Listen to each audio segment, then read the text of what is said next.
So first of all, I do want to thank all of you guys for getting my last video about the Vampire Lord to 10k views pretty much overnight, and all of the really amazing comments that I got. It really feels good to get some appreciation. I do want to mention that I made one mistake in that video that was like really easy to fix. I did mention that the runes that you have on the Vampire Lord get deleted when you take them off, which is not the case, but then again, I didn't really want to fuck with my default challenge since I didn't really have similar rune quality, but that is apparently not the case. So you can swap the runes off of the Vampire Lord and still keep them in your rune box and just use them for other monsters technically, which I'm not going to do for this video again, just because I want to make this video as relatable as possible. One of the first comments that I got after I posted my video about the Vampire Lord, just discussing him in the scenario, was that I should definitely also test him out in the Rift. So I just kind of went and did that and just got amazing results compared to Kairos Dungeon, which I'd say he is like a little bit above average. And I think my last video didn't get the point across where I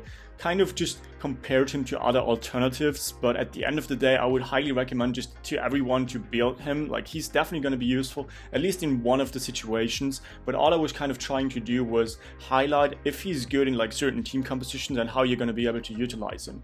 But I was totally not saying that he was a bad unit. So just because he is, let's say, bad in beginner Dragon Speed 10 teams doesn't mean that you shouldn't build him.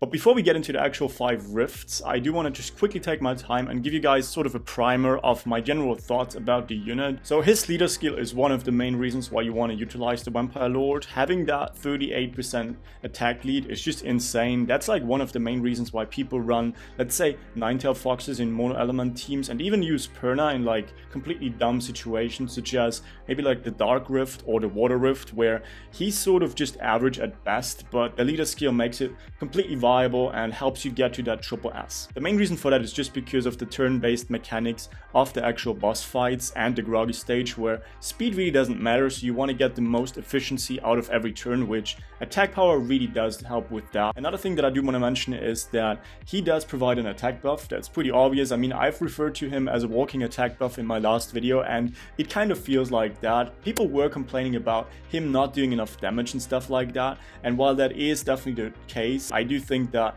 all of the synergy and kind of the utility that he provides really does come in handy and helps you get to that triple S. But he's not going to carry you there. He's just going to enable all of your other units to do that job for him. But with that said, if you want to have 100% attack buff uptime, I don't think that he is going to be enough. So for most of the team compositions that I use him in, I'm actually also going to try and use some other monsters that work well with that by either having some additional attack buff in there or like some cooldown reduction, things of that nature. Another thing is that I do sometimes utilize twins in my videos in the background. I don't really think that twins are very amazing for the boss fights, aside from maybe the Dark Rift, where they sort of are like above average. I would say that the element distribution of twins makes it so that they are just kind of average at best for it. But what they do is they help mid-game players to get to the actual end of the boss fight. But I wouldn't really recommend them if you want to get like 5 million damage on it, since most of the turns that they do take actually aren't really that impactful. Another thing is that the background footage that you're going to see is not just completely free to play team compositions. I do kind of just discuss the mechanics of the boss and sort of the synergy that you're looking for, but what I do have all of the free to play monsters, or like pretty much all of them, required for every one of the Rift beasts. I just didn't feel like ruining all of those monsters. But like, if you guys actually want to have free-to-play guides on Rifts, I think we're gonna have like one of those challenges again, where if this video gets to 200 likes in like a week or so, I'm gonna actually start recording Rift guides again. Smash that motherfucking like button right the fuck now. Like, recording guides actually is like a lot of effort, and I do have to sit down and think about stuff, which I normally don't do for my videos. But just know that all of the units that I'm using in my Rift teams aren't really on insane runes. I do have some exceptions, such as, let's say, the Fire Homunculus, who definitely has like one of my best PvE sets, but outside of that, I really don't have good runes on most of those net 5s, basically just due to technical issues in free rune removal, such as me just being completely hungover. But I do think that the rifts are clearable on triple S with like average rune quality and like good synergy that is obtainable with just running free-to-play teams. Also, I do want to mention that the best build for the Vampire is again going to be probably for all of you mid-game players just the default rune set, but once you hit end game,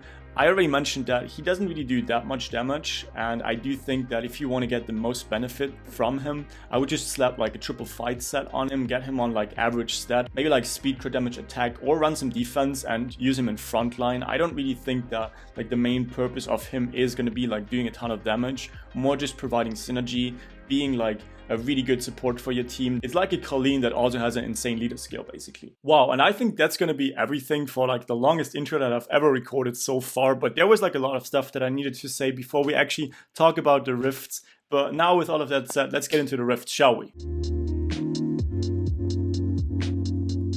So the first rift that I want to discuss with you guys is going to be the fire rift, and I'm not going to segment it into like beginner or whatever team compositions. I'm just going to specifically talk about the Vampire Lord and just kind of how it works. Now the mechanics of the fire rift are pretty straightforward. You want to have some defensive units in general in your front line to take up the thorns of the boss that he does like twice every rotation pretty much, and then you want to have some additional AoE damage dealers that kind of deal with the minions that the boss spawns that you cannot target yourself. So where does the Vampire Lord fit in there? Pretty much nowhere. Again, he's like a walking attack buff with an amazing leader skill in that sort of team compositions. Normally what you used to do in the Fire Rift was mainly run either a Bastet or a Colleen. I think he holds up pretty well to those two units. I'd say that with Bastet you have an additional AoE damage dealer, even though her second skill, it doesn't do that much damage. So technically, especially in the third stage of the boss fight, sometimes you do not actually kill the minions, which is a huge deal. If like a couple of them survive,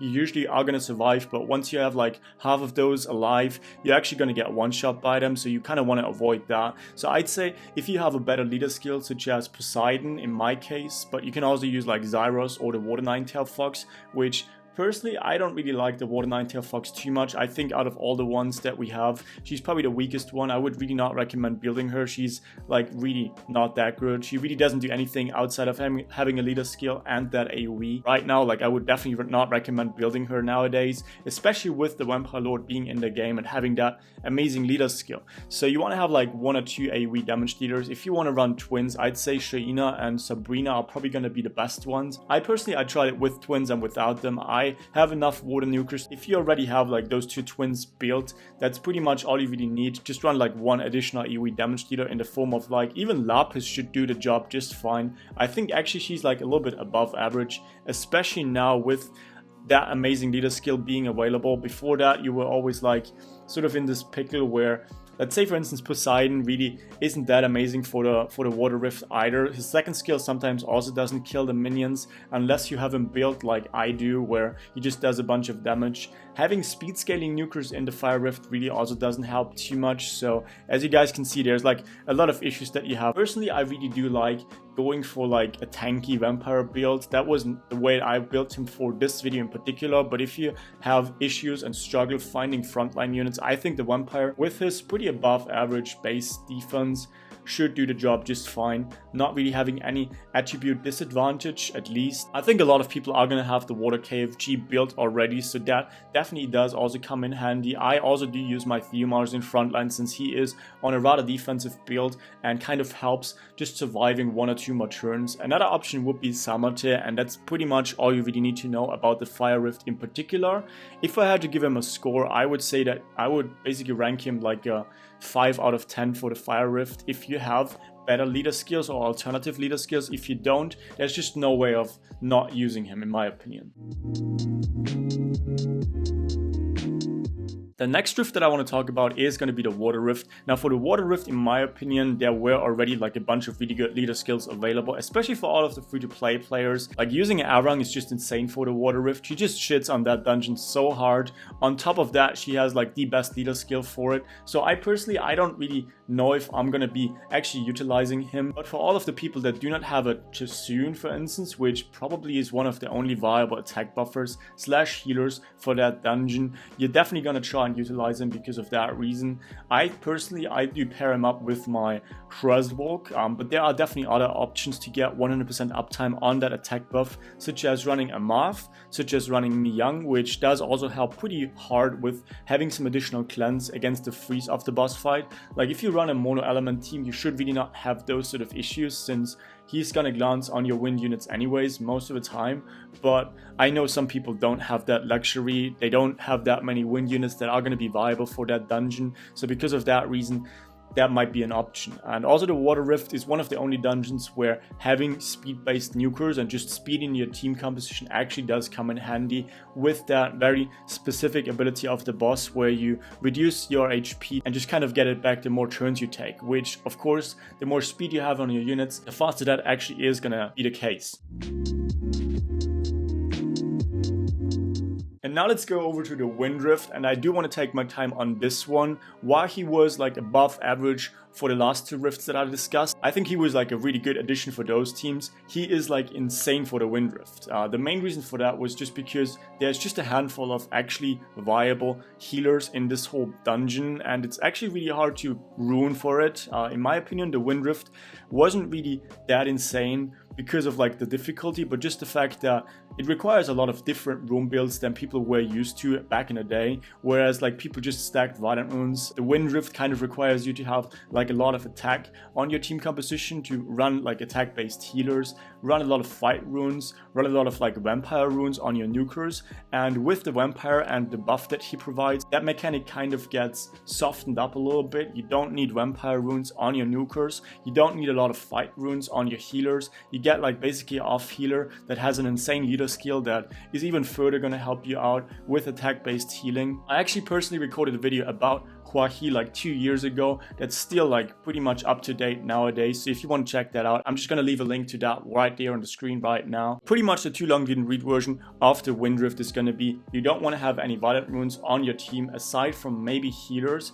You want to have some sort of cooldown reduction. Using mono element teams definitely does come in handy. Just to list a couple of units off that really helped me get to the end of the boss fight. Right now you see me utilize Garrow. The main reason for that is just because he is on like one of my best vampire sets, and he did actually carry me through this boss fight quite a lot. Same goes for the Fire Homunculus. I think out of all the Homunculus, he is hands down the best one, getting that revive and just one-shotting the boss, since the effect that the boss applies on him actually gets removed when he revives. So by the same logic, units like Perna, for instance, are still like insane for this dungeon. I think one of the only situations where it's like debatable if you want to use the Vampire Lord is going to be for those people that actually own a Perna themselves. I did also do some experimenting with like more tanky team compositions that sometimes also sort of work for the Wind Rift. I mean, like some people use the Fire Panda, the Wind Panda in those sort of dungeons, and he really doesn't synergize well with it too much, since again, he's going to do more healing the more damage you're going to do, and those pandas, like especially the Fire Panda for instance,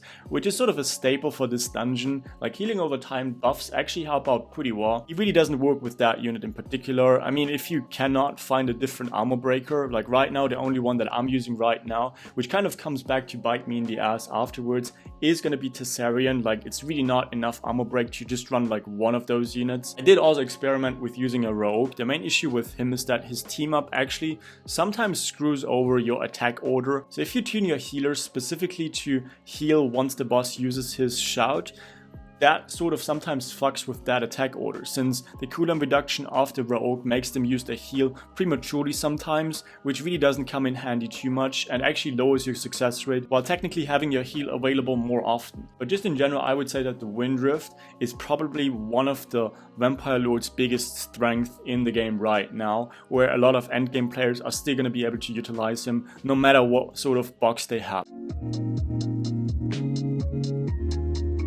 The next dungeon is going to be the Light Rift, where I tested him in. Now that is sort of like a given, and the Light Rift is actually one of those dungeons where I pretty much semi-free to play it for like the longest time. It's rather easy in my opinion. There are actually like a lot of dark nukers that are like 3 stars and like really easy to obtain, that do a ton of damage to the light boss, and he actually fits into those team compositions really well. I suggest running the Dark Harpy and maybe also the Dark Hellhound if you don't have like any insane light and dark nukers. Using vampire effects on the shield of the boss really isn't that insane, but combining him with an additional healer such as let's say a Colleen really does come in handy, and the team composition that you see right now in the background is like probably one of the best easy to obtain comps that you can run. So I would say alongside with the Wind Rift, this is like definitely one of his biggest strengths.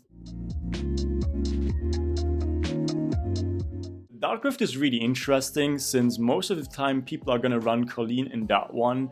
I don't really think that it's a good idea for you to run a Fran since you're not going to be able to use her in frontline. Her base defense is like completely garbage, first of all. Also, she's going to have element disadvantage on the boss when he hits her, so that means that he's basically just going to crit her all of the time, which, yeah, you're not going to survive stage 3. So because of that reason, chances are you're going to use Colleen in that one. Having that elemental neutrality really helps out with that. But with that overtaking ability of the boss, sometimes you're gonna end up having no healer whatsoever in your team composition for like 2 or 3 rounds of the boss's abilities, and having that off healing in the form of the vampire really does come in handy. People kind of worked around that by using, let's say, drunken masters, things of that nature. But I would say that the vampire out of all of those is by far the best option. I think for the Dark Rift in particular, you definitely need like 2 healers if you don't have like insane rune quality and can just one-shot the boss like that. And because of that reason, I would say that he gets a 10 out of 10 for that one as well. And I think that's gonna be it for today's video. I was really trying to keep this video short because if I were to in-depth discuss all of the rifts while I was also referring to the vampire, I think the video would have taken like 40 minutes or something like that. I hope you guys enjoyed it. I hope you guys kind of got the gist of it. The Vampire Lord, out of all the situations that you can use him in, is probably one of the most useful units for Rift, especially for those people that are transitioning into like SSS teams that don't have all of the net 5s required for actually getting it. I would also love to record videos about the rifts as long as you guys actually tell me that you're gonna watch those, because again, this is gonna take like forever for me to edit and record and write scripts about. But yeah, anyways, I hope you guys enjoyed. If you did, make sure to leave a like, and I just appreciate all of your guys' support. That's basically it, and see you guys in the next one. Bye.